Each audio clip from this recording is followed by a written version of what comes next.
In this generation of microchips, of bullet trains, of lofty modern-day babbles, of instant coffee and instant intimacy, of Bob stars and celebrities, can we pause and think of the price we pay and is still paying at the stake of modernized comforts and industrial gain? Straight from the heart, do the consequences and retributions made could stand equal? The thing that you are about to hear isn't the thing that you haven't heard before.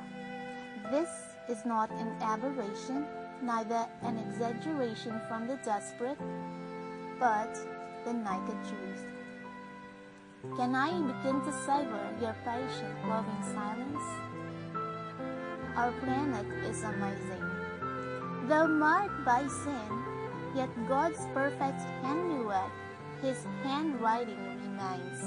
From the highest of heights to the depths of the sea, creations reveal His majesty. No bird that cleaves the air, no animal that moves upon the ground, but ministers to some other life. There is no leaf of the forest or lowly blade of grass but has its ministry, without which animals and men will not survive. The flowers breathe the fragrance and unfold their beauty in blessing to the world. The sun sheds its light to gladden 1,000 worlds. The ocean itself, the source of all the springs and fountains, receives the streams from every land, but takes it only to be given.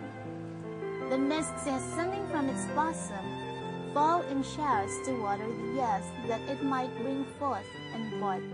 Since we all inhabit the earth, all of us are considered earthlings. There is no sexism, no racism, or speciesism in the term earthlings. It encompasses each and every one of us, warm or cold-blooded mammal, vertebrate or invertebrate, bird, reptile, amphibian, fish, and human alike. Humans, therefore, being not the only species on the planet, share this world with millions of other living creatures as we all evolve here together.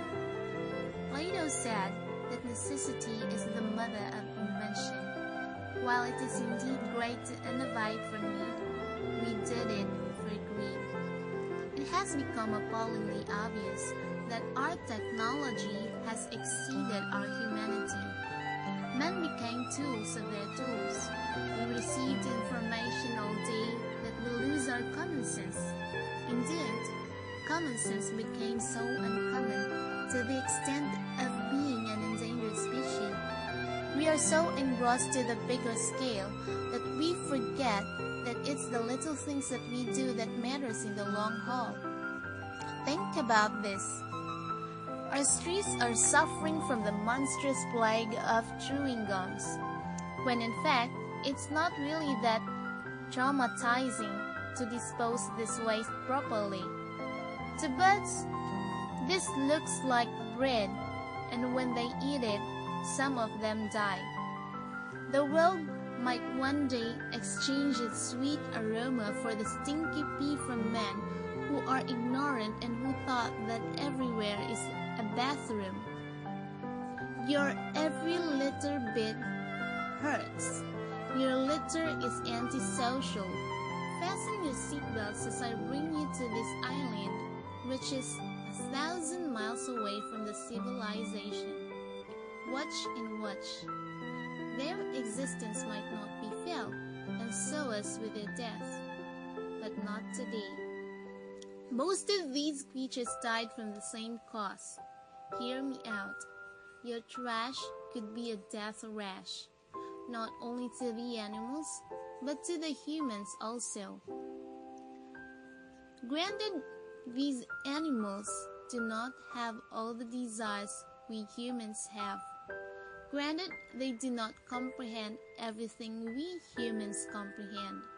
Nevertheless, we and they do have some of the same desires and do comprehend some of the same things. the desires for food and water, shelter and companionship, freedom of movement and avoidance of pain. So beneath the many differences, there is sameness. We are all creatures in this planet, and non-human animals experience sensations just like we do. Like us, these animals embody the mystery and wonder of consciousness. They too are strong, intelligent, and mobile. They are capable of growth and adaptation. Like us, they are surviving. Like us, they also seek comfort rather than discomfort. And like us, they express increase of emotion. In short, they are alive. Most of them being in fact vertebrate just like us. We can continue in this direction we are headed, make a difference. But of all the millions of people who are reprobates, of all the 1,000 industries bringing forth their wastes, of all the heavy traffic by vehicles adding more insult to injury, will it still make a difference?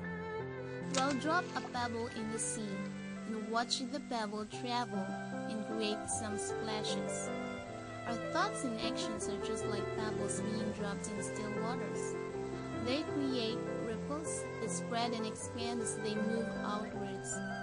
Everything we do and think affects those lives around us, and their reactions in turn affects others. The impact you would create is greater than you could ever imagine.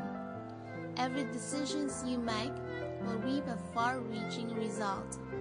Every transformation, just like every ripple, has a point of origin. The pond is the world. Your heart is the pebble. The ripple is the love and positive intention you send out with every heartbeat. Each of us carries with us the capacity to change the world in small ways, for better or worse. Each act of charity can evoke changes in time and space.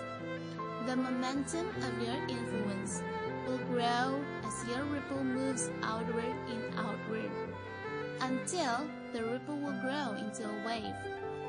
So, I implore you, by the mercies of God, when the last tree has died, the last river has been poisoned, and the last fish has been caught, will we realize that we cannot eat our money?